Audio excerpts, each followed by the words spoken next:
Hello everyone, I'd like to welcome all of you here. I'm Iván Muck, co-founder and CEO at FF Next, as well as Chief Strategy Officer at Strive.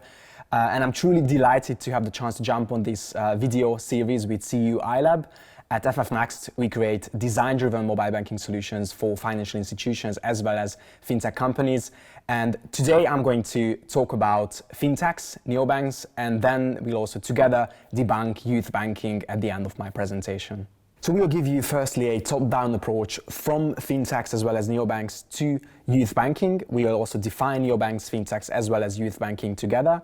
And then we'll also talk about the fact why it is absolutely essential to talk about family as well as youth banking today in 2021. And then we'll also talk about the fact how we think digital products should be designed for youngsters as well as their parents. So answering the question what fintech is today should be easy. Lots of people would say that, of course, it's just financial technology. However, there are some extreme fintech historians stating that already in the 19th century, once the first transatlantic cable was deployed between the two continents and also trading information was shared, that's when fintech was born. Of course, we could say that already in 1967, when the first ATM was deployed, that's the beginning of fintech. But also, we've seen kind of the first fintech program launched by Citibank, which was also stated in the American Banker magazine. And then, of course, the financial crisis was definitely a trigger event for fintech becoming mainstream. But when fintech actually became mainstream, that was in 2015 when Google search trends actually peaked around the word fintech. Another important question some people ask, is fintech really everywhere? Since what we've seen that there are lots of players from other industries being able to roll out financial services products quite easily, quite rapidly. And yes, actually there are some thought leaders as well. Angela Strange from Andreessen Horowitz, a US-based really prominent VC, stating that in the not so distant future, every company will become or will be a fintech company. And that's, in my opinion, also quite true, since in 2021, it's a lot more rapid, it's a lot easier to roll out fintech solutions, and we'll also get to that, why it is so easy and why it's becoming ever more rapid. So we've seen fintechs, we've also seen that there are lots of companies, at least partly being fintech. And also, what's really important to right now define what these neobanking players are. So there is not one general definition around neobanks. There are some really important and main characteristics about these neobanks. These are digital-only financial institutions, licensed or not licensed. We'll get to that. But these are digital-only entities without physical branches, meaning that they engage with their customers with digital channels only. These are also cloud-native organizations, meaning they have a microservices architecture. They also leverage a containerized environment, and they focus on design a lot. They are design-driven as well as UX-focused, as we are at FF Next as well. Design is at their and at our core activities, and also design is a key decision maker, not just a vendor in the digital product development process. And also the neobanking players are leveraging banking as a service, meaning that they can be provided a infrastructure. They can just be the cherry on top, the brand, the front end, and they can roll out quite rapidly and easily financial services without actually being a bank, being an e-money licensed institution, being anything licensed. They are just a brand, and of course, some of the biggest players started out like that, like Revolut, Monzo, also Chime in the US, just having some really great partners, infrastructure providers, Galileo, GPS, also Wirecard, before its collapse. And they can leverage banking infrastructure in this manner and roll out financial services products quite easily. And also there's Chris Skinner, one of the most influential people in the fintech space, stating that neobanks are viewed as a direct challenge to the status quo of established banks, financial institutions. They have lower cost structure, because they are leveraging banking as a service, also not having to deal with legacy infrastructures and issues. And also they are hyper-personal and they have really great customer experience. They are data-driven. They know how to serve their customers in a digital or digitally native way. So we've seen that fintech is literally everywhere, and then we've also seen lots of neobanks on each and every continent as well. There are more than 250 neobanks out there. These neobanks have acquired already more than 350 million customers. That's an amazing number. And also there are 16 plus unicorn banks, meaning that these are valued at more than $1 billion and privately held.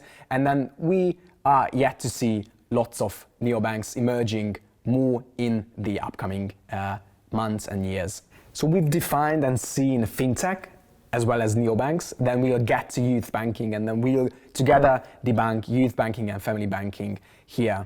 So there is fintech everywhere, but we've also seen that there are lots of different sorts of youth banking players out there on each and every continent, in the Americas, in Europe right now. And then it was a bit different when we actually started FF Next. Then we actually called FF Next Family Finances, started out as a one product family banking fintech company for banks.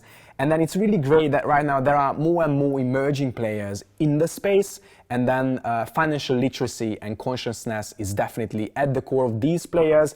And then yeah, with these players together, it's amazing to also educate youngsters, of course with the help of financial institutions as well. So we'll also have a look at the two biggest players in the youth banking arena after this slide. So GoHenry is one of the first movers in the space. They come from the UK, and then they have been offering their services for youngsters as well as their parents since 2012. The age range of GoHenry is 6 to 18, so they kind of cover all the youth banking age groups, which can be a great thing. However, they offer the same user experience and UI for all of these age groups. What's really important about them that they already acquired 1.5 million customers, which is a really great number, and also their total funding is also a great number. Of course, it's nothing compared to kind of the largest neobanks out there. However, what's really great about them that they offer a really kind of, we could say, a classic youth banking solution, a really classic allowance management tool with budgeting, goal-based savings, as well as personal financial management features and functions. And then they also offer donation, which is kind of a more unique feature. And yeah, GoHenry is definitely amongst the greatest players. And then they are a fintech startup that we could and we should definitely look into a bit more in the upcoming years as well. Next one is Greenlight, a US-based player, which is really an amazing player, having had a really great growth in the past years. They are already sitting on a user base of more than 3 million customers, which is really getting insane. What's even more insane is their valuation, which is above $2 billion, which is crazy. They are also amongst some of the largest neobanks, really doing well. They cover not only 6 to 18, but also like 8 to 22 in the age range of youngsters. They also try to convert and transfer these young adults to kind of become financially conscious as well as resilient players in the youth banking space. They have some more, I would say, innovative features. They also try to engage with youngsters in the investments space, as well as they provide great kind of ancillary services like insurance products for youngsters. And that's really amazing to see that they try to involve youngsters early on in the space of investments, offering a kind of family wealth creation option for youngsters, and then trying to teach them how the kind of stock market, how other markets work. So that's really an amazing job that they are doing.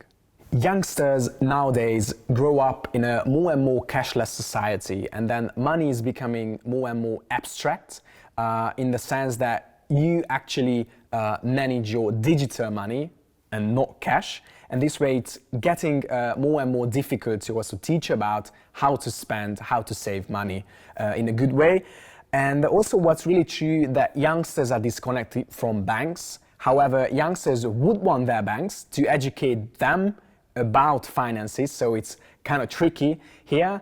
And also what's really interesting, and I think we all know that financial literacy and consciousness is at its lowest levels, not only in Hungary, not only in Europe, but globally, and we should definitely do something about that. And also there is a lack of wealth creation options and opportunities for families, not really knowing about savings options, also investments opportunities. And also there's Warren Buffett, who is really a great example of having been educated about money at a really early age. Yeah, he was definitely motivated by his father, and also he says that it's really important to start talking about money early on, and that's also kind of the mission at FF Next, that we definitely believe that tackling financial consciousness, literacy related issues is a lifetime of work, and you have to definitely start early on and involve youngsters early on so that they can become financially more conscious parents and adults. And yeah, how you can do that, you have to offer them the right digital interfaces, the right digital channels, mobile applications that are actually tailor-made for their needs. That's what we need to do, and that's why we also at FF Next create lots of different sorts of youth-centered digital products in the fintech space. There are some principles that we have to put a larger emphasis on. For example, you have to differentiate between different age groups inside the youth banking age range. For example, you can already teach 4 to 6 year old children about the fundamentals of money exchange. Also, the kind of largest brain growth happens at the age of 4. And also afterwards, you can teach about savings, and above 10, you can already teach about how to spend money securely, efficiently, safely. And then above 12, you can then already teach about investments. So in case you start early on with the fundamentals of money and start talking about savings, then it's really great to talk about spending money as well as investing money before actually becoming an adult. And also it's really important that these youngsters have seen amazing tech companies' products like streaming services or food delivery services, so they have the same expectations from banking services as well in the digital space.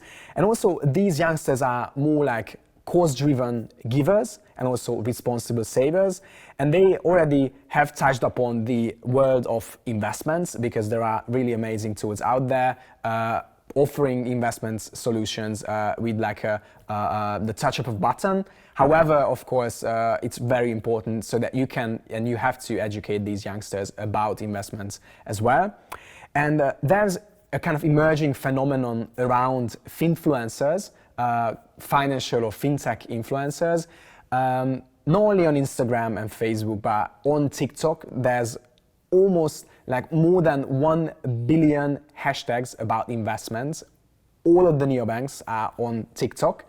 And for example, the UK-based study says that they have 300% more efficient ads on TikTok than on Instagram. So that's really getting crazy. And also it's important to mention that Gen Z customers are more and more interested in DeFi, decentralized finance, blockchain as well as cryptocurrencies. So yeah, these are also topics you have to definitely focus on.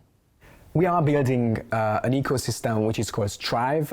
With Strive, we also work on teaching about the future of digital money and digital money management.